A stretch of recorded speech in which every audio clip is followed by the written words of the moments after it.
ఇంకా ఈ టైం ఎంత అయిపోయింది? ఓకే. చాలామంది అడుగుతున్న క్వశ్చన్ ఏంటంటే, నేను ఎలా ఆత్మీయతలో ఎదగాలి అని చాలామంది క్వశ్చన్స్ అడుగుతూ ఉన్నారు. దానికి నేను చాలా షార్ట్ కట్ వేలో ఆన్సర్ చెప్పబోతున్నాను. ఏంటంటే, కొంతమంది ఆలోచించేది ఏంటంటే, నేను బలమైన ఉపవాసాలు చేస్తే ఆత్మీయతలో ఎదుగుతాను. యా, కరెక్టే. కానీ అది ఫస్ట్ పాయింట్ కాదు. బలంగా అసలు ఉపవాసాలు చేస్తే ఆత్మీయతలో ఎదుగుతాను అని నువ్వు అనుకుంటుంటే కరెక్టే. ఉపవాసాలు చేయడం ద్వారా ఆత్మీయతలో నువ్వు ఎదుగుతావు, కరెక్టే. కానీ అది ఫస్ట్ పాయింట్ కాదు, ఫస్ట్ ప్రయారిటీ కాదు. లేకపోతే నేను రోజుకు ఒక గంటలు ప్రార్థన చేయడం ద్వారా ఆత్మీయతలో ఎదుగుతాను అని నువ్వు అనుకుంటా ఉండొచ్చు. చాలా కరెక్ట్. కానీ అది కూడా ఫస్ట్ ప్రయారిటీ కాదు. చాలామంది షాక్ అవుతారు నా మాటలు ఇలా మాట్లాడుతుంటే. చాలామంది షాక్ అవుతారు. జాగ్రత్తగా వినండి. ఏంటి, ప్రార్థన చేయడం కూడా గంటలు ప్రార్థన చేయడం వల్ల కూడా మనం ఆత్మీయతలో ఎదగమా అంటే ఎదుగుతాం, కానీ అది ఫస్ట్ ప్రయారిటీ కాదంటున్నాను. ఏంటి బ్రదర్ ఇట్లా మాట్లాడుతున్నారు అని మీరు అనుకోవచ్చు. చెప్తాను. మరి ఎట్లా మినిస్ట్రీ, నేను అనేక మందికి సువార్త చెప్తాను, అనేక మందిని రక్షిస్తాను, అనేక మందికి సువార్త చేస్తాను, అప్పుడు ఆత్మీయతలో ఎదుగుతాను అంటే, యా, కరెక్టే, వ్యాలిడ్ పాయింటే, చాలా మంచిది. ఇట్లా చేయడం ద్వారా నువ్వు ఆత్మీయతలో ఎదుగుతావు, కానీ అది కూడా ఫస్ట్ ప్రయారిటీ కాదు.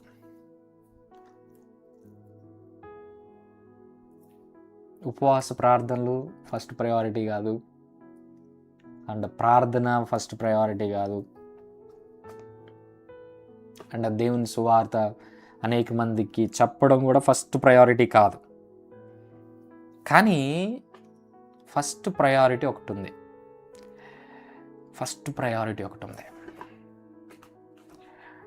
ఏంటంటే, దేవుని వాక్యంతో నీ సమయాన్ని గడపడం. కోరామోనో సెఫ్లియోజో రహందరసియాలో బ్రహాన్స్వేదియో రొబాందలసియా.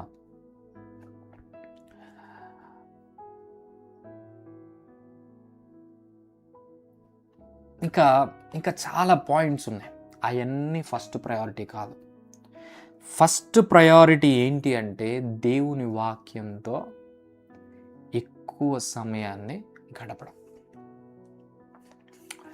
చాలామంది యవనస్తులు కూడా, అన్నా నేను శోధనలో పడిపోతున్నాను, నేను పడిపోతున్నాను, ప్రతిసారి చేసిన పాపమే నేను చేస్తూ ఉన్నాను అంటే, నువ్వు ఒకటి గమనించుకో, ఖచ్చితంగా ఇది నువ్వు చేస్తున్నావు. ఏంటంటే, దేవుని వాక్యానికి నువ్వు ఎక్కువ సమయాన్ని ఇవ్వట్లేదు. నువ్వు ఎంత పెద్ద ప్రార్థనా పరుడు అయినా పడిపోతావు.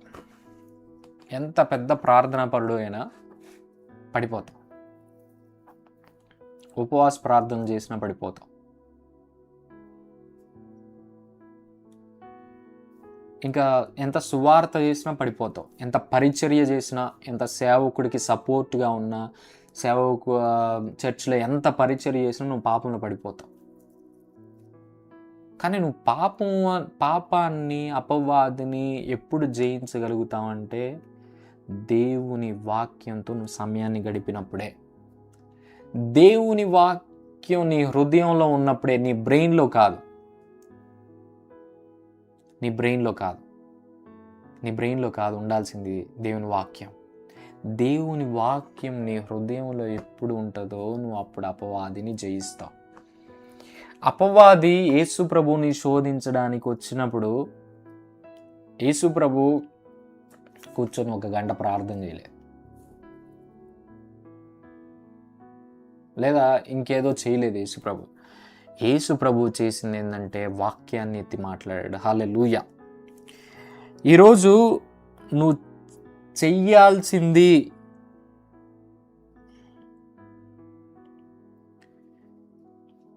ఈరోజు నువ్వు చేయాల్సింది ఏంటి అంటే నువ్వు ఆత్మీయతలో ఎక్కువగా ఎదగాలి, ఎక్కువగా నేను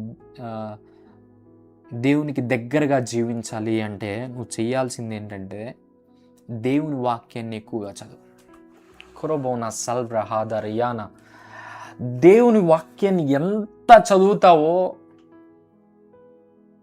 అంతగా దేవునికి దగ్గర అయిపోతావు నువ్వు. ఈరోజు చాలామంది గంటలు ప్రార్థన చేస్తారు, కానీ ఒక అధ్యాయం వాక్యం చదువుతారు. ఒక అధ్యాయం 10 నిమిషాలు, 5 నిమిషాలు నీకు పడుతుంది, కానీ ప్రార్థన మాత్రం గంటలు చేస్తాం. ఒక ట్రైన్ ముందుకెళ్ళాలంటే ట్రాక్ ఒకే విధంగా ఉండాలి. ఆ 2 లైన్స్, ట్రైన్ వెళ్ళడానికి ట్రాక్కి 2 లైన్స్ ఉంటాయి. ఆ 2 లైన్స్ ఇంపార్టెంటే. నువ్వు ప్రార్థన గంట చేస్తున్నావు, వాక్యం ఏమో 10 నిమిషాలు 5 నిమిషాలు చదువుతున్నావు. నీ ఆత్మీయ జీవితం ఎలా ఉంటుంది? ట్రైన్ ఒక పట్టా మీదే నడిచింది అనుకో, సరిగ్గా వెళ్తుందా? వెళ్ళదు. అలానే నీ ఆత్మీయ జీవితం సాఫీగా వెళ్ళాలి, మంచిగా వెళ్ళాలి అంటే ఆ రైలు పట్టాలు 2 ఇంపార్టెంటే ట్రైన్ వెళ్ళడానికి. సో నీ ప్రార్థనా జీవితం ఇంపార్టెంటే, అండ్ నువ్వు వాక్యంతో ఎక్కువ సమయం గడపడం important. Meditate the word of God.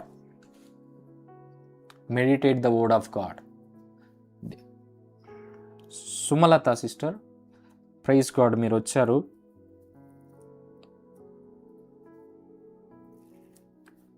Praise Lord sister Sumalatha sister, లైవ్లోకి మీరు వచ్చారు. నా మెసేజ్ అయిపోయిన తర్వాత మీ టెస్టిమోనీ ఖచ్చితంగా మీరు చెప్పండి, ఫోన్ చేసి చెప్పండి. మెసేజ్ అయిపోయిన తర్వాత, నాట్ నౌ, ఇప్పుడు ఫోన్ చేయొద్దు మీరు. ఈ మెసేజ్ అయిపోయిన తర్వాత మీరు ఫోన్ చేయండి, మీ టెస్టిమోనీ మీరు షేర్ చేయండి. ఓకే, దేవుని వాక్యంతో నువ్వు సమయాన్ని గడపడం అనేది చాలా ఇంపార్టెంట్. దేవుని వాక్యంతో నువ్వు ఎక్కువ సమయాన్ని గడిపితే యూ విల్ నాట్ ఫాల్. నువ్వు పడిపోవు. No, you cannot fall. నువ్వు పడిపోలేవు. యూ విల్ నాట్ ఫాల్ కాదు, యూ కెనాట్ ఫాల్. నువ్వు అసలు పడిపోలేవు. Be with the word of God. దేవుని వాక్యాన్ని చాలామంది ఎవరైనా మంచి బిలీవర్స్ని అడిగిన బైబిల్ ఎన్నిసార్లు చదివామంటే కంప్లీట్ చేయలేదు బ్రదర్ ఇంకా. నో, దేవుని వాక్యాన్ని ఎక్కువగా చదవాలి బ్రదర్. నాకు ఎప్పుడైనా చాలామంది మనం ప్రేయర్స్ అంటే దేవునితో ఎక్కువ సమయాన్ని గడపలేనప్పుడు, నాకు 5 నిమిషాలే టైం ఉంది బ్రదర్, 5 నిమిషాలే నాకు టైం ఉంది, నేనేం చేయాలి? దేవునితో గడపాలి అంటే ఏం చేయమంటారు? 5 నిమిషాలు ప్రార్థన చేయమంటారా? లేకపోతే టంగ్స్లో భాషల్లో మాట్లాడమంటారా? లేకపోతే ఏం చేయమంటారు అంటే దేవుని వాక్యం చదువు. నీకున్న 5 నిమిషాలు దేవుని వాక్యం చదువు. నువ్వు నడుస్తా కూడా ప్రార్థన చేయొచ్చు, నడుస్తా కూడా భాషల్లో మాట్లాడవచ్చు. దేవుని వాక్యం చదువు. దేవుని వాక్యం చదివి నీ జీవితాన్ని, నీ రోజును మొదలుపెట్టు. చాలా డిఫరెంట్గా ఉంటుంది ఆ రోజు. చాలామంది మన ఆత్మీయ జీవితంలో మనం గమనిస్తాం ఏంటంటే ప్రార్థన చేస్తాం, చాలాసార్లు ప్రార్థన చేస్తాం, కానీ వాక్యంతో ఎక్కువ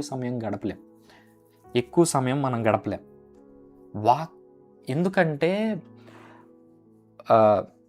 పాటలు పాడుతూ మనం ఎక్కువ సమయాన్ని గడపచ్చు, ప్రార్థనలో మనం ఎక్కువ సమయాన్ని గడపచ్చు, కానీ వాక్యానికి ఎక్కువ సమయం మనం గడపలేం. ఇప్పుడు చూడండి, చాలామంది నా లైవ్స్లో కూడా నేను గమనించినప్పుడు వాక్యం చెప్పేటప్పుడు ఎక్కువ మంది ఉండరు. వాక్యం చాలామందికి ఇష్టం ఉండదు. ఇఫ్ ఐ స్టార్ట్ ప్రొఫెసయింగ్, నేను ప్రవచిస్తూ ఉంటే చాలామంది ఎక్కడెక్కడి నుంచో జాయిన్ అవుతూ ఉంటారు. చాలామంది ఎక్కడెక్కడి నుంచో జాయిన్ అవుతూ ఉంటారు. అలా ఉండొద్దు. దేవుని వాక్యాన్ని ప్రేమించే వాళ్ళుగా మీరు ఉండాలి. దేవుని వాక్యాన్ని మీరు ప్రేమించే వాళ్ళుగా ఉండాలని నేను మీకు చెప్తా ఉన్నాను. అండ్ చాలామంది అడిగే క్వశ్చన్ ఏంటంటే, సరే బ్రదర్, నేను ఎక్కువగా ఏం చదవాలి? పాత నిబంధన చదవాలా, లేదా సువార్తలు చదవాలా, లేకపోతే ఎపిస్టల్స్ అంటే పత్రికలు నేను ఎక్కువ చదవాలా అంటే, నేను ఒక చెప్తాను ఏంటంటే, పాత నిబంధన ఇట్ ఈస్ అబౌట్ ఇజ్రాయెల్ ప్రజల గురించి. సువార్తలు ఏంటంటే యేసు ప్రభు ఎలా వచ్చాడు, ఆయన ఎలా సువార్త చేశాడు, ఆయన చేసిన కార్యాలు ఏంటి అనేదానికి సువార్తలు. పత్రికలు ఏంటిదంటే it is revolution of Jesus Christ. ఇంకా చెప్పాలంటే చాలామంది ఈరోజు చర్చెస్లో ఎక్కువ పాత నిబంధన గురించి ఎక్కువ వాక్యాలు చెప్తూ ఉంటారు.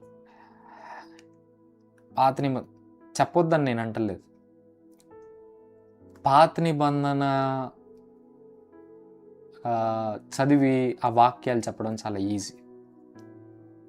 Anyone can do that. ఒక బోధకుడు, నేను ఒక సీక్రెట్ చెప్తున్నాను, ఒక బోధకుడు ఏ ఆత్మీయ లెవెల్లో ఉన్నాడు అని అర్థం చేసుకోవడానికి ఆ బోధకుడు ఆత్మీయత ఏంటి అని మీరు గమనించాలని అనుకుంటే,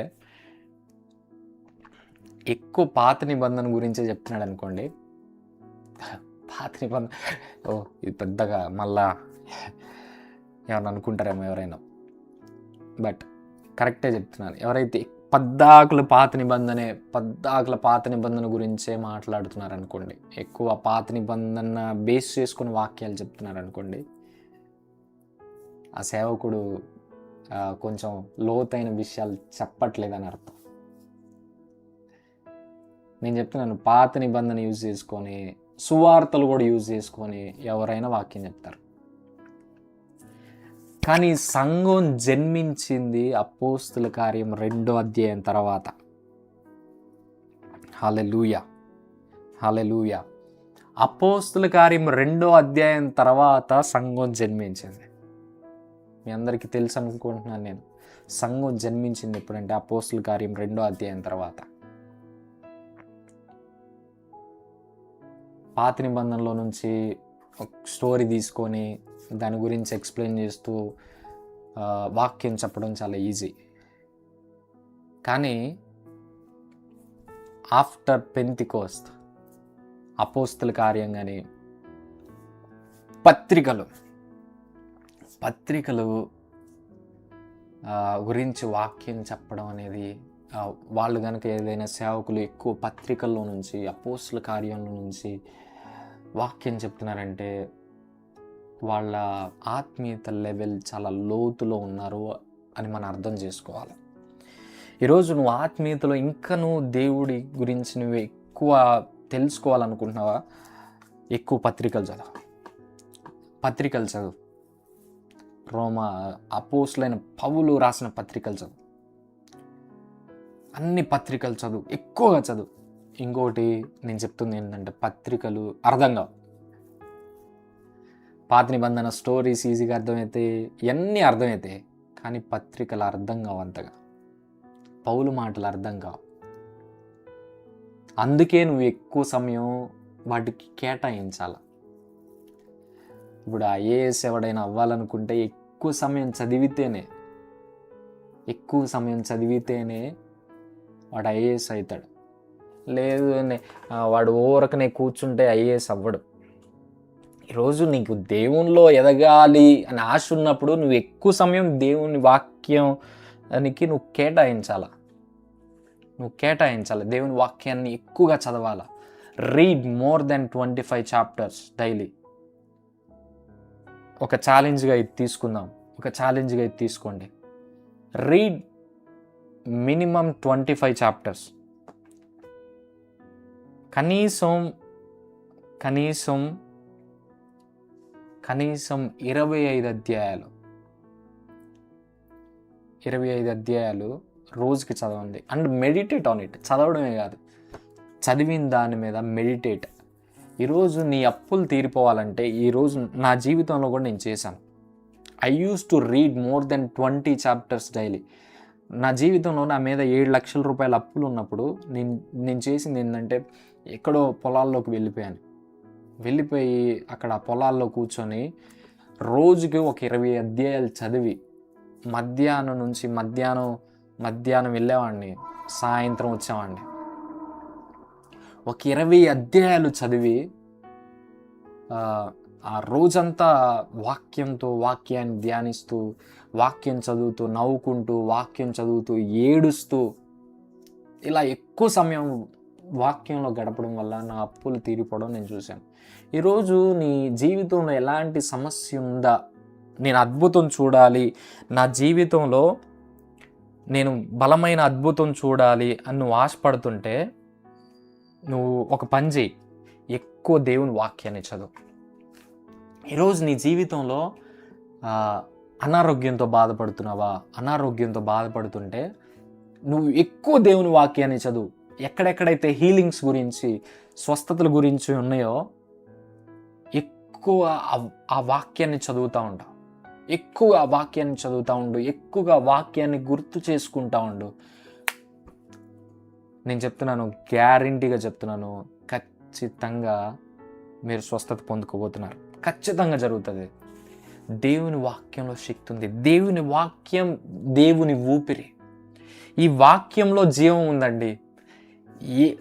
everything is in this word. ప్రతిదీ మనిషి రొట్టె వలన కాదు, కానీ దేవుని నోటి నుండి వచ్చు ప్రతి మాట వలన జీవించు. ఈరోజు నీలోకి జీవం రావాలి, నువ్వు అద్భుతం చూడాలి అనుకుంటే ఎక్కువ దేవుని వాక్యాన్ని చదువు. మెడిటేట్ చేయి. ఒక వాక్యం ఉంటుంది కీర్తన గ్రంథంలో, ఏముంటుందంటే,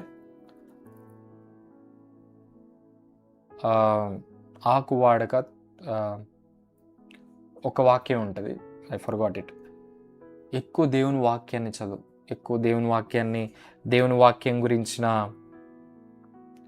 ఇది ఎక్కడ ఉంటుందంటే, థ్యాంక్ యూ జీసస్. ఎస్, ఇలా దేవుని వాక్యాన్ని ఎక్కువగా చదవడం మనం నేర్చుకుందాం. కొంతమంది ఫాస్టింగ్స్ చేస్తారు, ప్రార్థనలో గడుపుతారు. మంచిదే. ఈరోజు నుంచి మీ ఫాస్టింగ్స్ కొంచెం చేంజ్ చేయండి. ఒకరోజు మీరు ఫాస్టింగ్ ఉంటే మాథ్యూ ఫాస్టింగ్ అనుకోండి, హల్లెలూయా. ఇంకో రోజు ఫాస్టింగ్ ఉంటే మార్క్ ఫాస్టింగ్ అనుకోండి. అంటే మత్తయి సువార్త మొత్తం ఆ రోజు చదివేయాలి. మాథ్యూ ఫాస్టింగ్ ఆ రోజు. ఒకరోజు ఫాస్టింగ్, ఇంకో రోజు మార్క్ ఫాస్టింగ్ అనుకోండి. ఇలా దేవుని వాక్యాన్ని చదవడానికి ఉపవాసం ఉండండి. Praise God. ఇదంతా దేవుడు నాతో మాట్లాడిన విషయాలు నేను మీకు చెప్తా ఉన్నాను. దేవుని వాక్యం చాలా important.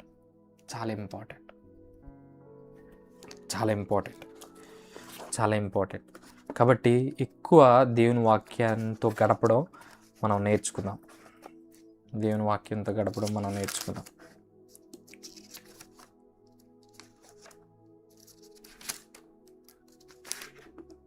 Thank you Jesus. Thank you Lord. Thank you Holy Spirit. So ఈరోజు నేను ఏం చెప్తున్నానంటే, మీకు ఒకటే చెప్తున్నాను, ఎక్కువ దేవుని వాక్యంతో గడపండి. దేవుని వాక్యంతో గడపడం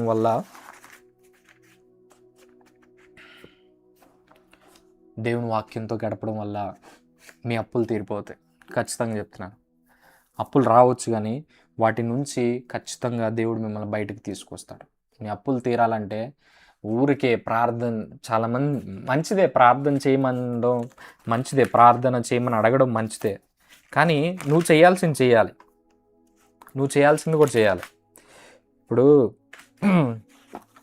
ఇప్పుడు నువ్వు చదవకుండా అయితే పాస్ అవ్వవు కదా. నువ్వు పాస్ అవ్వాలంటే చదవాలి ఖచ్చితంగా. నువ్వు పాస్ అవ్వాలంటే ఖచ్చితంగా చదవాలి. చదివినోడే పాస్ అవుతాడు. అన్న ఏదైనా షార్ట్ కట్ చెప్పవా అంటే ఏం షార్ట్ కట్ లేదు. ఏ షార్ట్ కట్ లేదు. దేవునిలో ఎదగాలి అంటే ఏ షార్ట్ కట్ లేదు. ఖచ్చితంగా దేవుని వాక్యంలో నువ్వు గడపాల్సిందే. మనం కీర్తనల గ్రంథం 1వ అధ్యాయం 2వ వచనంలో మనం చూస్తే, యెహోవా ధర్మశాస్త్రమందు ఆనందించుతూ దివారాత్రములు దాన్ని ధ్యానించువాడు ధన్యుడు. అతడు నీటి కాలువల యోరం నాటబడినదై ఆకు వాడక తన కాలమందు ఫలమిచ్చు చెట్టు అనే ఉండదు. నువ్వు దివారాత్రములు నాకు ఈ మధ్య దేవుని వాక్యంతో ఎక్కువ గడపడాలనే ఆశ బలంగా కలుగుతూ ఉందన్నమాట. నేను కొన్నిసార్లు నిద్రపోవాలి, ఎక్కువ దేవుని వాక్యంతో గడపాలనిపిస్తుంది. నిన్న నేను చేసే స్పిరిచువల్గా గ్రో అవ్వడానికి నేను చేసేవన్నీ మీకు చెప్తాను. ఒక్కోసారి భయంకరమైన నిద్ర వస్తూ ఉంటుంది. నిద్ర ఆపుకోవడానికి నేనేం చేస్తానంటే ఒక మంచి మెసేజెస్, ఏదైనా మంచి సేవకుడి మెసేజెస్ నేను ఇయర్ ఫోన్స్ నిన్న నేను ఈ పని చేశాను. ఒక పక్క నిద్ర వస్తుంది కానీ I want to listen word of God, దేవుని వాక్యం నేను వినాలి, కొంచెం నాకు ఆ బూస్టప్ కావాలి అని నేనేం చేశానంటే ఎయిర్పాడ్స్ పెట్టుకొని బైక్ తీసుకొని చాలా లాంగ్ వెళ్ళిపోయాను. నా బైక్ మీద నేను దేవుని వాక్యం వింటూ నవ్వుకుంటూ రాత్రి 2-3 వరకు బైక్ మీద ఆ దేవుని వాక్యం వింటూ తిరుగుతూ, అందుకని మిమ్మల్ని అందరినీ చేయమంటలేదు, చెప్తున్నాను. ఇంకా మీరు చేయగలిగింది దేవుని వాక్యం వినడానికి మీరు చేయగలిగింది చేయండి. నువ్వు దేవుని వాక్యాన్ని ఎక్కువగా ధ్యానిస్తూ ఉంటే నువ్వు ఒక నది పక్కన ఉన్న చెట్టు అంతే. నీకు ఏ కొరత ఉండదు. ఏ కొరత నీ జీవితంలో నువ్వు చూడకూడదు అంటే ఒక పని చేయి, ఎక్కువ దివారాత్రములు ఆయన వాక్యాన్ని ధ్యానించి ఎక్కువ వాక్యంతో గడుపు. ఈ రోజుల్లో చాలామంది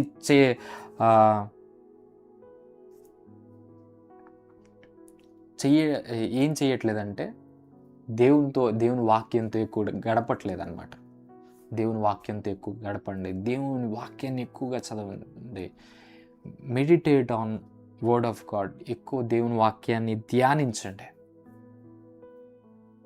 అండ్ కొంతమంది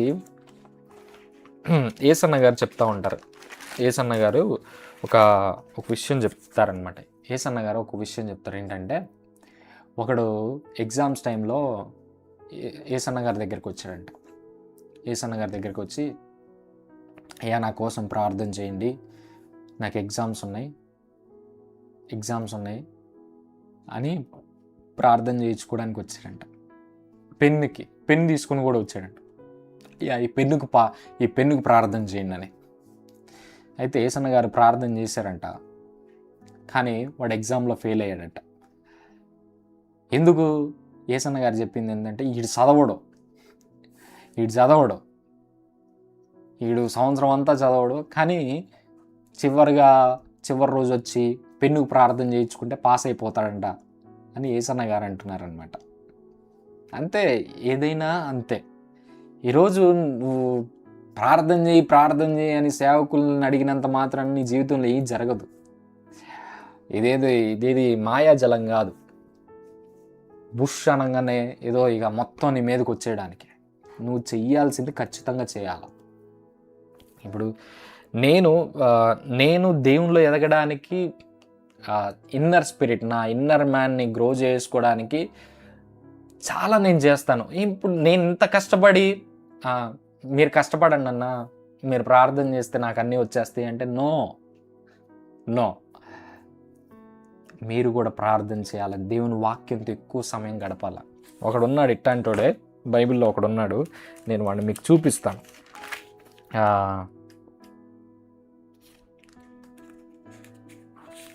ఎక్కడంటే, థ్యాంక్ యూ జీసస్, అపోస్తుల కార్యం 8వ అధ్యాయంలో ఒకడు ఉంటాడు, గారడీవాడైన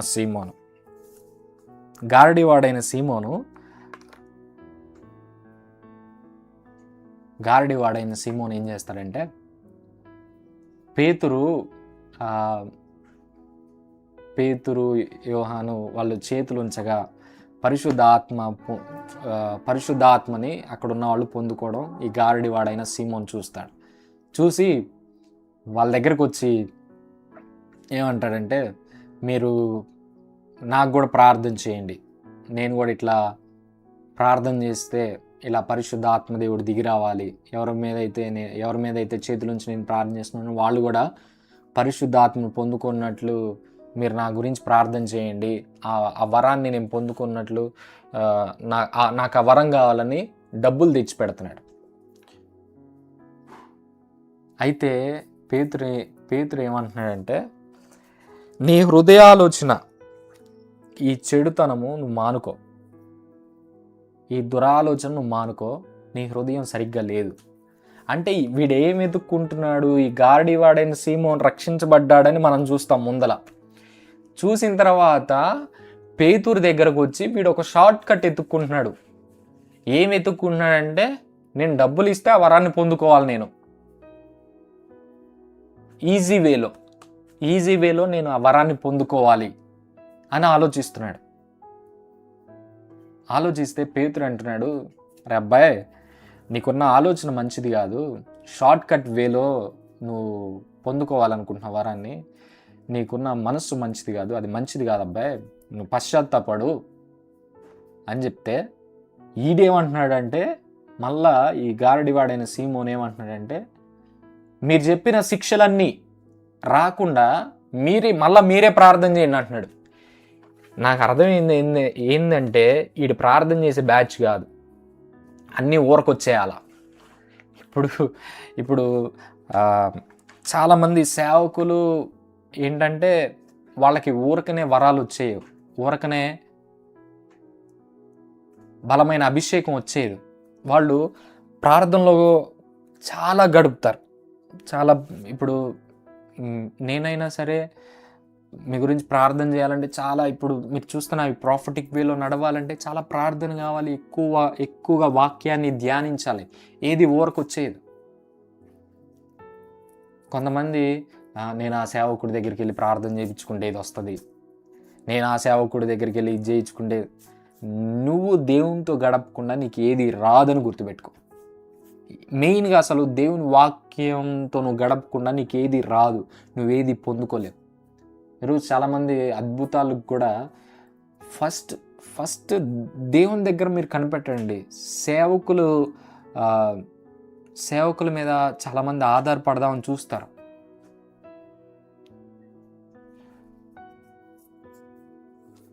థ్యాంక్ యూ జీసస్. సేవకుల మీద మెయిన్గా ఏంటంటే, దేవుడి మీద ఆధారపడడానికి మీరు ప్రయత్నించండి, ఎక్కువ దేవునితో గడపడానికి ప్రయత్నించండి. ఏదో సేవకులు ఇట్లా అంటే నా మీద చేయబెడితే ఊరకనే పొందుకోవచ్చు, నో. మీ ఎఫర్ట్స్ కూడా దేవుడికి కావాలి, ఎక్కువగా దేవునితో గడపాలి, ఆ సాన్నిహిత్యం దేవుడితో మీకు ఉండాలి. ఈరోజు నేను చెప్తున్నాను, ఈరోజు మీరు ఆత్మీయంగా ఎదగాలి, బ్లెస్ అవ్వాలి, దేవుడు నన్ను బలంగా వాడుకోవాలి, నా పట్ల దేవుడు బలమైన కార్యాలు చేయాలి అంటే ఎక్కువగా దేవుని వాక్యంతో గడపండి, దేవుని వాక్యంతో ఎక్కువ సమయాన్ని గడపండి, మీరు ఖచ్చితంగా బ్లెస్ అవుతారు. ఈరోజు నీకే సమస్యలున్నా, నీకే సమస్య ఎక్కువగా ఉందో ఆ సమస్యలు గురించిన బైబిల్లో ఏ వాక్యాలు అయితే ఉన్నాయో ఎక్కువ ఆ వాక్యాలని చదువు. ఎక్కువగా వాక్యాలను చదువు, ఖచ్చితంగా నువ్వు అద్భుతం చూస్తావు. సో మీకోసం ప్రార్థన చేస్తున్నాను. ఈ వాక్యం గురించి ప్రార్థన చేసి నేను ముగిస్తున్నాను. తండ్రి, మీకు వందనాలు, స్తోత్రాలు. ఈరోజు మీ వాక్యం యొక్క ప్రాముఖ్యతను మాకు తెలియజేశారు ప్రభా, దాన్ని బట్టి నీకు వందనాలు. ఈ లైవ్లో ఉన్న ప్రతి ఒక్క బిడ్డను మీరు దీవించండి. Thank you Lord. Hallelujah, hallelujah. కృప చూపించండి ఆయన. ఇక్కడ ఈ లైవ్లో ఉన్న ప్రతి ఒక్క బిడ్డని దీవించండి, ఆశీర్వదించండి. వాళ్ళ ఆత్మీయతలు ఎదగాలి. ఎక్కువగా మీ వాక్యానికి సమయం ఇవ్వాలి. మీ వాక్యాన్ని ఎక్కువగా చదవాలి. మీ వాక్యంతో వాళ్ళ హృదయం అంతా నింపబడాలి. మీ కృపా సహాయాన్ని దయచేయండి. లైవ్ చూసిన ప్రతి ఒక్క బిడ్డను దీవించి ఆశీర్వదించమని యేసు నామములో అడిగి వేడుకొని ప్రార్థన చేయించున్నాను తండ్రి. Amen. God bless you all.